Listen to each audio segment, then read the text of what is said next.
ሰላም የአፍሪ ፊልምስ ወዳጆቻችን፣ ቺፍ ኦፍ ዋር በምዕራፍ 1 በመጨረሻው በክፍል 9 ተመልሷል።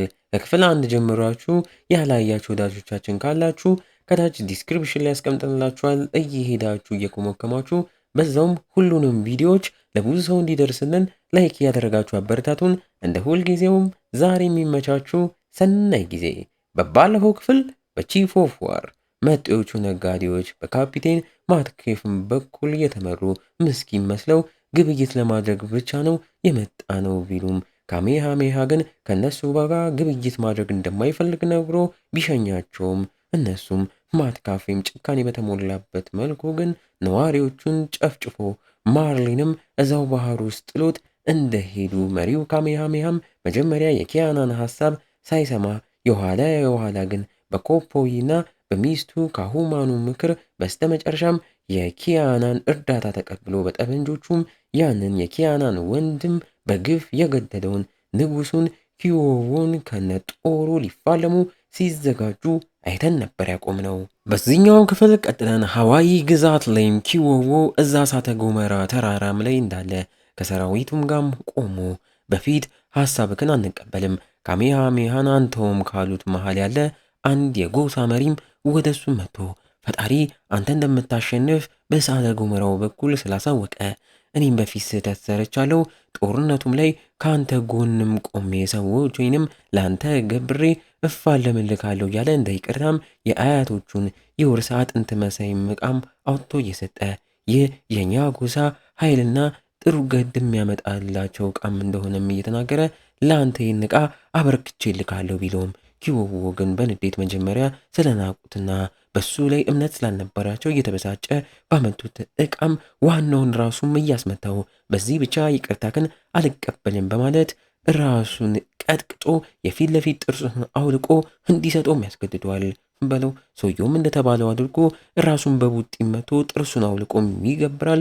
ኪዮዎም ታዲያ ለእሳተ ገሞራው ያንን ውላቂ ጥርስ እየገበረ ይቅርታክን ተቀብያለው አሁን ከወታደሮቼ ጋር ተቀላቅለክ ጦርነቱን እናደርጋለን ብሎም ይቀበለዋል።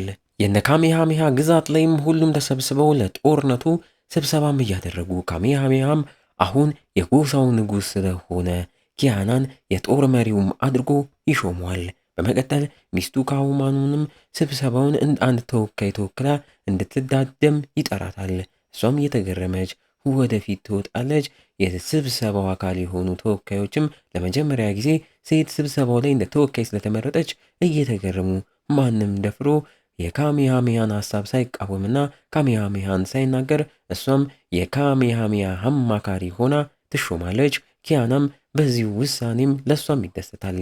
ከቆይታ በኋላ ኪያናም ከቶኒም ጋም ተቀምጠው እየወጉ ቶኒም ለመጀመሪያ ጊዜ የሆዱን አውጥቶ እየተናገረ የመጣበት የሰለጠነው ዓለም ላይ ብዙ መድሎና የቆዳውን ቀለም ተመርኩዞ መድሎ እንዲሁም ደግሞ ግፍ ይደርስበት እንደነበረ ይሰቃይ እንደነበረ እዚህ ደሴት ላይ ከመጣ በኋላ ግን ማንም ከማንም ሳያንስ ከነሱ እኩል ለሚያሳዩት አክብሮት ሁላም እንደተገረመና ሕይወቱም ላይ ትልቅ ትርጉም እንደፈጠረበት ይናገራል። ኪያናም ታዲያ ቀበል አድርጎ አሁን ከፊታችን ትልቅ ጦርነት አለ፣ ያንን በድል እንወጣለን፣ ካልሆነ ግን ይህ ጎሳ አንተን እንደ ቤተሰቡ ስለምተቀበለክ አንተም ለነሱ እነሱም ላንተ ሁሌም አሉም ይለዋል። ዋው! ቶኒም በዚህ ንግግሩ ልቡም ይነካል። በመቀጠል ኪያናም ለለመደው ጠበንጆቹን ወደ ማስተካከሉም ስራ ገብቶ ወንድሙን አማኬም ወደ እሱም አምርቶ እያወራው ከፊታችን ጦርነት አለ፣ እንሙት እንኑር ስለማይታወቅ እኔም የደበኩክ ሚስጥር አለ፣ አንተ የዛኔ የተሰወርክና የጠፋክ ሰዓት እኛም ትመለሳለክ በሚል ለወራት ትመጣለክ እያልን በተስፋ ጠበቅንክ። በስተመጨረሻ ግን የሞትክም መስሎን ከባድ ሐዘን ውስጥም ወደቀን። በጊዜው እኔም ኮፖይ ጋር ሐዘኔን ማስረሻ ነገር አገኘው። እሷም በተመሳሳይ ከኔ ጋር ግንኙነት ጀመረች። አንዳችን ለአንዳችን ሐዘናችንን ማስረሻም ሆንን። ያም ታዲያ በጊዜው ከባድ ጥፋት ነው ሲለው ኪያናም አፍጥጦ እያየው ወደ እሱም ጠጋ እያለ ምን ሊያደርገ ነው እያለን እየተጠባበቅን ወንድሙን ስቦ እያቀፈው ሁለታችሁም ጥፋተኛ አይደላችሁም፣ የሞትኩ መስሏችሁ ነው አንዳችሁ ለአንዳችሁ የሆናችሁት። አሁን ላይ እኔም አንደኛውን ወንድሜን ናሂን አጥቼዋለሁ፣ ከዚህ በኋላ አንተንም ማጣት አልፈልግም እያለም ያቅፈዋል፣ ያበረተዋል። ዋው!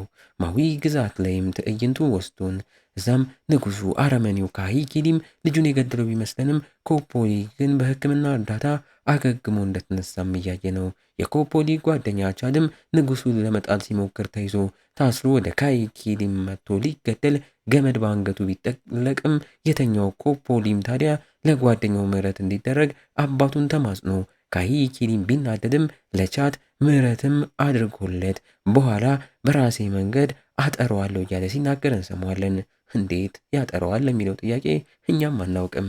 እነ ካሜሃሜሃም ጎሳም ቦታም ላይ ብቻውን ያለው ኪያናም በሀሳብ ተክዞ ከሁማኑም ወደ እሱም አምርታ እየወራችሁ እሱም አሁን ነገሮች ለእኛ ያደሉም አይመስሉም። ተመልከቺ ኪዎቦ የራሱ ጦር ሰራዊት አለው።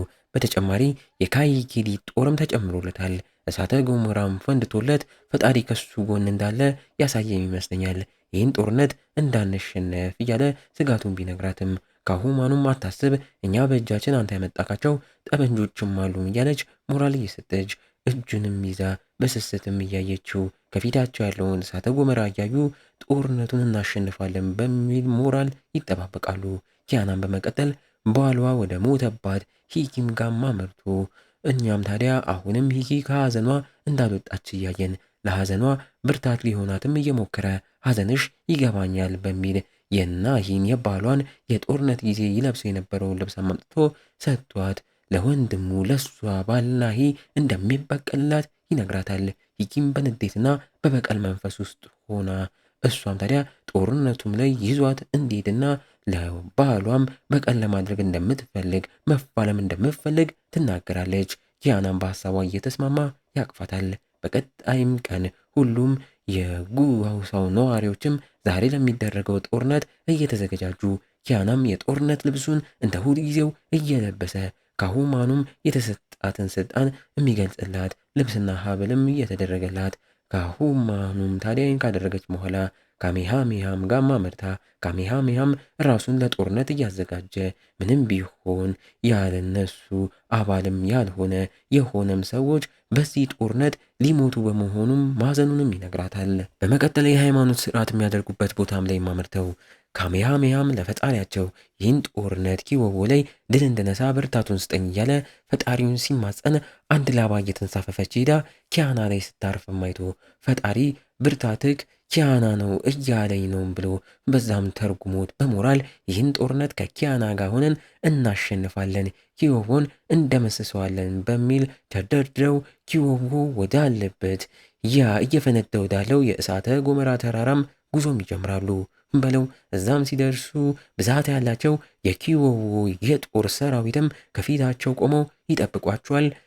ከጦርነቱም በፊት ታዲያ የሁለቱ ጎሳ ሃይማኖት መሪዎች ወደ ውጪ ወደፊትም ሞተው ጸሎትና ፈጣሪያቸውንም ሲያናግሩ ልክ የኪዮቦ ጎሳ ሃይማኖት መሪም አውርቶ ልክ እንደጨረሰ እሳተ ገሞራው ከፍተኛ ድምፅ ያሰማል። በዚህም ድል ከኛ ጋር ናት እያሉ የኪዮቦ የጦር ሰራዊትም ይደሰታሉ። የካሜሃሜሃ ጎሳ ጦርም ምንም ሳይመስላቸው የእነሱም ሃይማኖት መሪ ጸሎትን አድርጎ በመቀጠል ወደ መተራረቡም ተገብቶ ኦቦኒም ወደፊት ወጥቶ እናንተ ደካሞች አሁን ከጦርነት ሁሌ የሚሸሸውን የራሱ አቋም የሌለውን ኪያናን አምናችሁ እንዴት እሱን እየተከተላችሁ እዚህ ለመፋለም ትመጣላችሁም እያለ እየተናገረ ኪያናን ያንቋሸዋል። ወዲያው ኪያናም ወደፊት ወጥቶ እናንተ ይህን እየፈራ ሁሌ ያሸነፈ ንጉሥ ጋር እየሄደ የሚልከሰከስን ሰው ምን ይሁን ብላችሁ ነው የምትከተሉት? ይሄ እኮ ቦቅቧቃ ሰው ነው። መሸሸጊያ ሳጣ ካሂኪሊ ቂጥ ስር ተደበቀ።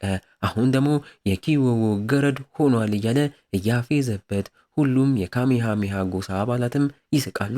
በዚህም ኦቦኒ በንዴት አከታትሎ ከነሰዎቹ ጦር ወደ ኪያና ቢወረውርበትም ጀግና ኪያናው ግን ያንን ጦር ሽል እያለ እያለፈ በስተመጨረሻም አንዱ ጦርም ቀልቦ እዩት ጦራቸው ራሱ ልክ እንደነሱ ስስ ነውም በማለት ፊት ለፊታቸው ጦሩን ሰብሮ እየጣለ ያዋርዳቸዋል። ዋው ኪያና! በመቀጠል ከሌሎቹም ጋር ፊት ለፊት ቆሞ የጦርነት ልብሱንም ዘርግቶ እየቆመ ከናንተ መሃል ወንድ ነኝ ጀግና ነኝ የሚል ይውጣና ይፋለመኝም ሲል ኦቦኒም እየተበሳጨ የመጀመሪያ ጦሩን ጀግና ናቸው የሚላቸውን ሰዎች ቢልክም በሚገርም መልኩ ከነ ኪያና ጀርባ ያሉት ጠበንጃ የያዙት ወታደሮችም ከቶኒ ጭምር እየወጡ እየተኮሱባቸው ይገሏቸዋል። ኦቦን የሚያንስያ እየተደናገጠ ቀጣይ በድጋሚ ሰዎቹን ቢልክም አሁንም ወታደሮቹን እየተኮሱባቸው ይረፈርፏቸዋል። ኪያናም በመቀጠል ጦሩን እየመራ ወደ መፋለሙም ይገባል። በጠመንጃ መፋለም እየቻለ ያንን ትቶ ለወንድሙ የምር እንደተበቀለ እንዲሰማው በእጁ ብቻ እየተፋለመ የኪዎቦን ጦርም ይጨፈጭፋል። ወንድሙም ናማኬም ታዲያ እንደሱ በንዴት ወታደሮቹን መጨፍጨፉን ይቀጥላል። ከነሱ ጎን አብረዋቸው ቶኒ፣ ካሁማኑ፣ ካሜሃሜሃ እንዲሁም ኮፖይም አብራ በህብረት የጠላትን ጦርም ይደመስሳሉ። ዋው! ኪያናን በመቀጠል ጸሎት እያደረገ ያለውን የጠላት የኪዎቦን የሃይማኖት መሪም በጦር ወቅቶ ገሎ በሚዘገንን መልኩ የሚጸልይበትን ምላሱን ቆርጦ አውጥቶ እየበላ እነ ኪዎቦን ያናዳቸዋል። ወዮ! ኪዎቦን በንዴት ጦሩን እየወረወረ ሊገለው ይሞክራል። ኦቦኒም በዚህ ግርግር የዛን የደፈራትን ሂኪን ብቻዋን አግኝቶ እሷም ልትፋለመው ብትሞክርም እያቃታት መሬት ጥሎ በድጋሚ ሊያሰቃያት ሲቃረብ ከርቀት ካሁማኑም ደርሳ በያዘችው ጠመንጃ ተኩሳበት እግሩን ትመቷለች። ይህን አጋጣሚ ሂኪም ተጠቅማ በያዘችው ቆንጨራ ትከሻውን ሸርክታ እዛው በወደቀበት መርዛማ ስለቷንም አውጥታ በዛም መርዛማ ስለት የተለያዩ የሰውነት ክፍሎቹን በየተራ እየወጋች እያሰቃየች አይኑን ሳይቀር ወጋግታ በአፉ ድንጋይ ከታ ቀጥቅጣ እንዳልነበር አድርጋ ገላ ለባሏ እንዲሁም እሷንም ስለደፈራት ምርጥ አድርጋ ትበቀሏለች። ዋው! ሂኪ ትዕይንቱም ወደ ጀግናው ኪያና ጋር መልሶን የሚገራርም የመፋለም ብቃቱንም እያሳየን ሲጨፈጭፋቸው ሚስቱ ኮፖይም ታዲያ በአንድ አጋጣሚ ክፉኛ ተመታ ልትገደል ብትቃረብም ናማኬ ደርሶላት አትርፏት ሰዎቹን ይገልላታል። ከንጉሱ ኮዊ አጠገብ ያለ አንድ ወታደርም ጦሩን ወደ ኪያና ቢወረውርም ኪያናም ያንን ጦር ቀልቦ መልሶ ወርውሮበት በጥይት እንደተመታ ያህል ወቅቱ አሽቀንጥሮም ይጥሏል። እዛው እንዳሉ እሳተ ገሞራው መንተክተኩንም ጨምሮ መሬቱ እየተከፈለም ሲመጣና የኪዎቦ ሰዎችም እየሰመጡ ሲሞቱም እያየን ኪዎቦም ያንን አይቶ እየተደናገጠ ፈጣሪ ከኔ ጋር አይደለም ማለት ነው በሚል እየሰጋ ፈጣሪውን መማፀን ይጀምራል። እዛው ኪያናም እሱ ጋር ደርሶ ሽጉጥን አውጥቶ ደቅኖበት ገሎት ነገሩን ሙሉ ሊጨርሰውም ይቃረባል። ግን ምንም ሳያደርግ መሃላቸው ያለው እሳተ ገሞራ ፈንድቶ ሁለቱንም ወርውሯቸው መሬት ጥላቸዋል።